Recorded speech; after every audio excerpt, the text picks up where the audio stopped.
मित्रों नमस्कार। SPG blogger YouTube channel पर सभी मित्रों का हार्दिक रूप से फिर से एक बार स्वागत है।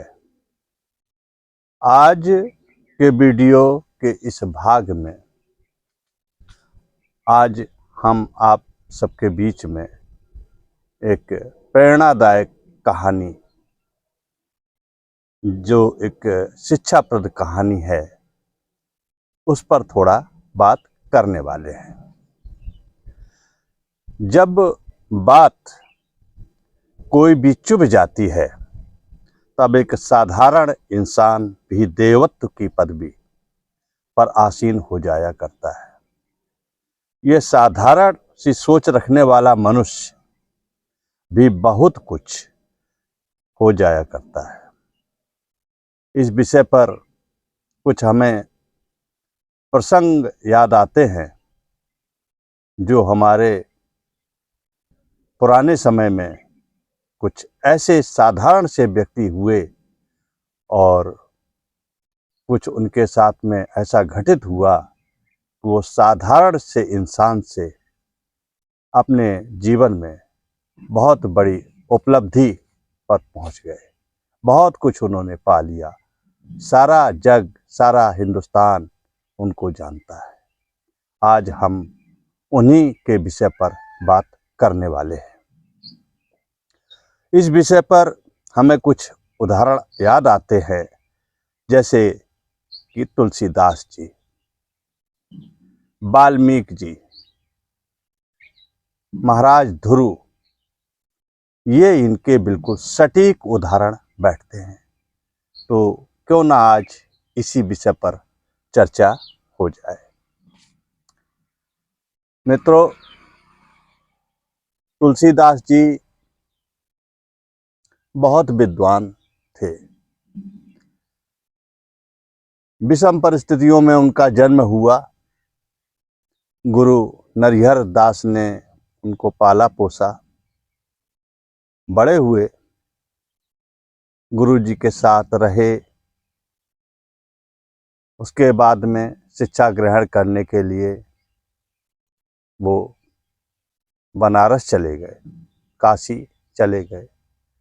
वहाँ से शिक्षा दीक्षा लेने के बाद पुनः घर वापस आए। उनके पिताजी का नाम आत्माराम दुबे और माताजी का नाम तुलसी था। ब्राह्मण परिवार से ये संबंध रखते थे। तो आए, उसके बाद में इनका विवाह संस्कार हुआ। विवाह हो जाने के बाद धर्मपत्नी से बहुत अनुराग हो गया। उनका किसी भी कार्य में मन नहीं लगता था। उनके विचारों में हमेशा उनकी धर्मपत्नी ही बनी रहती थी, उनके ख्यालों में बनी रहती थी। एक बार का वाकया है कि उनकी धर्मपत्नी अपने मायके चली गई। तो तुलसीदास जी को उनके बिना सब कुछ व्यर्थ लगा और ऐसा उन्हें महसूस हुआ कि हम अपनी धर्मपत्नी के बिना जीवित नहीं रह पाएंगे। अतः एक बार वो बरसात के दिनों में यमुना जी उफनती हुई, उस समय बहुत बाढ़ चल रही थी, लेकिन उन्होंने इन सब चीज़ों की परवाह नहीं की और यमुना जी में कूद पड़े और उस पार जाकर के अपनी पत्नी के गांव पहुंच गए। गांव पहुंचने के बाद देखा कि उनके ससुराल जहाँ थी वहाँ दरवाजे बंद थे। तो वो घर के पिछवाड़े में गए और वहाँ किसी भी साधन के द्वारा वो ऊपर छत पर चढ़ गए। वहाँ पर उनकी धर्मपत्नी सोई हुई थी। उनको इन्होंने जगाया तो वो अचानक हड़बड़ा करके उठी और उन्होंने जब तुलसीदास जी को सन्मुख अपने देखा तो वो अवाक रह गई। तो उनके मुंह से यही निकला कि ऐसे कैसे आप आ गए। हमारे हाड़ मांस के शरीर से इतना बड़ा मोह तुम्हें है कि तुम यमुना जी इस समय बाढ़ पे चल रही हैं, उसकी भी परवाह नहीं किए और उसको पार करके आप हमारे पास तक रात के अंधेरे में चुपचाप एक चोर की भांति यहाँ पर आ गए। इतना प्रेम अगर आपने भगवान श्री राम से लगाया होता तो आपको सारे कष्टों से, ये संसार में आवागमन से मुक्ति मिल जाती और मोक्ष की प्राप्ति हो जाती। महाराज तुलसीदास जी को अपनी धर्मपत्नी की ये बात चुभ गई। वो वापिस उन्हीं कदमों से वापिस उनके गांव से आए और काशी चले गए और काशी में जाकर के पुनः उन्होंने एक बार और अध्ययन किया और शोध कार्य किया और रामचरितमानस जैसे ग्रंथ की, काव्य ग्रंथ की रचना कर दी। ऐसा रामचरितमानस भगवान श्री राम के चरित्र को इस प्रकार से उसमें उकेरा गया कि उसकी पूजा घर घर में होती है। ऐसा कोई व्यक्ति नहीं है हमारे हिंदू धर्म, हमारे भारतीय जानकारी जहाँ तक हमें है सभ्यता में, कि रामचरितमानस के विषय में कोई व्यक्ति जानता ना हो या दो चार उसकी चौपाइयाँ याद ना हो। आज भी जहाँ देखो आप रामचरितमानस की चर्चा, तुलसीदास जी की चर्चा हर जगह आपको मिलेगी। वो एक साधारण से ब्राह्मण, और उनको जब बात अपनी पत्नी की चुभ गई तो उन्होंने रामचरितमानस जैसे ग्रंथ की रचना कर दी और उनका जीवन अमर हो गया, धन्य हो गया, सारा संसार उनको जान गया। धन्य है ऐसे व्यक्ति तुलसीदास जी महाराज। इसी प्रकार से दूसरी घटना की बात आती है तो हम वाल्मीकि जी की बात कर लेते हैं। उन्होंने भी रामायण की ही रचना की। वाल्मीकि रामायण के नाम से प्रसिद्ध रचना वो है और वो पूर्व काल में रची गई। उसके पीछे भी कुछ इसी प्रकार से कहानी है। कहा जाता है, कहानियों में है कि महाराज वाल्मीकि जी पहले कोई रत्नाकर नाम के एक डाकू हुआ करते थे और अपने परिवार के पालन पोषण के लिए रास्ते गिर चलने वाले राहगीरों को वो लूटपाट करके और उससे अपने परिवार की जीविका चलाया करते थे। एक बार का वाकया है कि सप्तऋषि कहीं से घूमते घामते आ रहे थे। उन्होंने उनका रास्ता रोक लिया। रास्ता रोकने के बाद में उन्होंने कहा कि भैया हम तो आपको लूटेंगे, जो भी सामान है आप यहाँ पर रख दो, वरना हम आपको इस प्रकार से जाने नहीं देंगे। ऋषि वर बोले कि ठीक है, आपको जो करना है वो कर लेना, लेकिन ये जो कर्म है आपका, ये पाप कर्म है, अच्छा कर्म नहीं है। एक बात हम बताएं आपको कि हम कहीं जाएंगे नहीं, हमारे हाथ बांध दो, पैर बांध दो, हम सब लोग यहीं पर रहेंगे। एक बात का हमें उत्तर ये दो कि अपने घर जाकर के पूछो अपने पत्नी और बच्चों से कि ये पाप कर्म करके जो कमाई आप कमा करके अपने बच्चों का भरण पोषण करते हैं, इस पाप की कमाई में क्या आपके बच्चे और पत्नी आपके सहयोगी बनेंगे? जब इसका फल मिलेगा, इसका प्रतिफल मिलेगा ईश्वर के यहाँ, तो उसमें क्या इस पाप में भागीदार बनेंगे, बटाएंगे पाप का जो दंड मिलेगा ईश्वर के यहाँ? तो उनके बात समझ में आई, वो गए और उन्होंने अपनी पत्नी और बच्चों के सामने सारी बात कह सुनाई जो ऋषि मुनियों के साथ में उनकी बात हुई थी।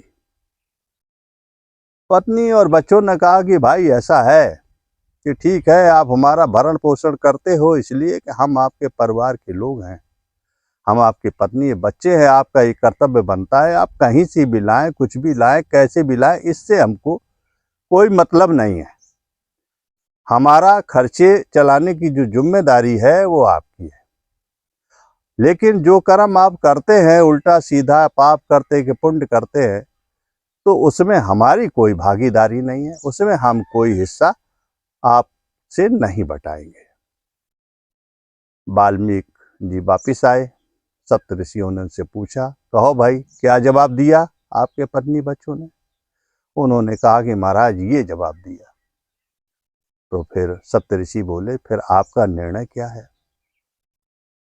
तो उन्हें बड़ा धक्का लगा वाल्मीकि जी को। फिर उन्होंने कहा कि भगवान हमें बताएं कि ऐसा क्या मार्ग है जिससे जो हमने ये पाप कर्म अपने जीवन में किए हैं इससे हमको मुक्ति मिल जाए, हमारा उद्धार हो जाए। तब सप्तऋषियों ने कहा, आप राम नाम का जप करिए, उसी से आपका उद्धार संभव है। वही डाकू रत्नाकर जी एक स्थान पर महात्मा के वेश में बैठ करके तपस्या करने लगे। उनके विषय में एक चौपाई भी कही गई है, उल्टा नाम जपै जग जाना, वाल्मीकि भय संत समाना। और उन्होंने वाल्मीकि रामायण जैसे ग्रंथ की रचना की, जिस ग्रंथ की रचना के द्वारा वो सारे भारत भूमि में विख्यात हो गए, देश विदेश में भी वो विख्यात हो गए। इसी प्रकार से एक तीसरी कहानी भी हम यहाँ पर थोड़ी सी चर्चा करना चाहते हैं, वो है महाराज ध्रुव की कहानी। महाराजा ध्रुव कभी कोई राजा उत्तानपाद के नाम के कोई राजा हुआ करते थे। उनकी दो पत्नियां थीं, एक सुनीति, दूसरी का नाम था सुरुचि। तो सुनीति से जो थे वो महाराज ध्रुव पैदा थे, और सुनीति जो थी उनसे कुमार उत्तम का जन्म हुआ था। लेकिन कोई बात बिगड़ गई थी, राजा उत्तानपाद अपनी पत्नी सुनीति से नाराज हो गए थे, तो उन्होंने नगर निकाला की सजा अपनी पत्नी को दे दी थी, जिसके कारण सुनीति नगर के बाहर अपनी झोपड़ी डाल करके अपने बच्चे के साथ में वहां पर अपनी गुजर बसर किया करती थी। एक बार का वाकया है कि कभी उनका जो पुत्र ध्रुव था वो खेलता हुआ कहीं पहुंचे, वो महाराज उत्तानपाद बैठे होंगे महल में आसपास कहीं भी बाग बगीचे में, तो उन्होंने देखा कि एक सुंदर सा बालक ये खेल रहा है और उनकी तरफ निहार रहा है। उस बालक को उन्होंने बुलाया और उससे पूछा कि आप कौन? तो बताया कि हमारी माँ रहती हैं और ये झोपड़ी है। तो वो जान गए कि ये तो पुत्र हमारा ही है। तो उन्होंने जैसे वे धूल में सने अटे हुए थे, उसी दशा में उन्होंने अपनी गोद पे बैठा लिया। थोड़ी सी देर में उनकी जो पत्नी दूसरी थी, जो इस समय महलों में रहा करती थी, वो निकल करके बाहर आई और उन्होंने देखा कि ये सुनीति जो हमारी सौतन है उसके पुत्र को अपनी गोद में राजा साहब बैठा ले हैं, और हमारा पुत्र जो युवराज है इस समय जो राजा बनेगा वो बेचारा जमीन पे खड़ा है। तो उन्होंने ध्रुव को उनकी गोद से हाथ पकड़ कर झटक करके जबरदस्ती उतार दिया। राजा कुछ कह न सके। वो बालक ध्रुव रोता हुआ अपनी माता सुनीति के पास पहुंचा और उन्होंने सारा वृतांत कह सुनाया। माता जी बहुत उनकी दुखी हुई और उन्होंने अपने बालक को समझाने के लिए कहा कि वो क्या गद्दी है जिस पे आपको उतार दिया गया, तुम तो इतना बड़ी वो तपस्या करो कि तुम्हें तो परमपिता परमेश्वर की गोद मिल जाए बैठने के लिए। बालक ध्रुव के ये बात चुभ गई और वो चले गए और ब्रह्मावर्त में जाके उन्होंने घोर तपस्या की। तमाम मुश्किलें आईं, तमाम उनको कुदरत के द्वारा डरवाया गया, धमकाया गया, बहुत सी बाधियाँ उनके सामने आई, बहुत तरीके से उन्हें प्रताड़ना दी गई, लेकिन अंत में प्रभु श्री हरि को उनके सामने प्रकट होना पड़ा और उन्होंने कहा, वत्स मांगो, क्या वरदान मांगते हो। तो ध्रुव जी ने केवल एक ही बात की कि हमने जिस कारण से तपस्या की, हमें वही वरदान चाहिए, हमें ऐसा स्थान चाहिए, हमें आपकी गोद में बैठने वाला वरदान चाहिए। भगवान ने ये वो मस्त कह करके अंतर्ध्यान हो गए। तब से वो अटल तारा के रूप में आसमान में, ध्रुव तारा की कहानी तो शायद हमें लगता है सभी लोग उससे परिचित होंगे। मित्रों, तो हमारा कहने का तात्पर्य ये है कि साधारण सा इंसान दिखने वाला, साधारण सी सोच रखने वाला मनुष्य यदि ठान ले कि जीवन में हमें क्या करना है, और अगर उसका निर्णय एकदम से दुरुस्त है, चुस्त है, और उसकी अंतरात्मा से उसके लिए वो प्रतिबद्ध है कार्य करने के लिए, तो ऐसी कोई बात नहीं है कि उसे उसका फल ना मिले, वो उसको प्राप्त ना कर सके। इन्हीं दो शब्दों के साथ में हम अपनी बात को समाप्त करते हैं। फिर मिलेंगे कभी इसी प्रकार के किसी मोटिवेशनल एक स्टोरी के साथ। तब तक के लिए मित्रों, नमस्कार, जय हिंद, जय भारत।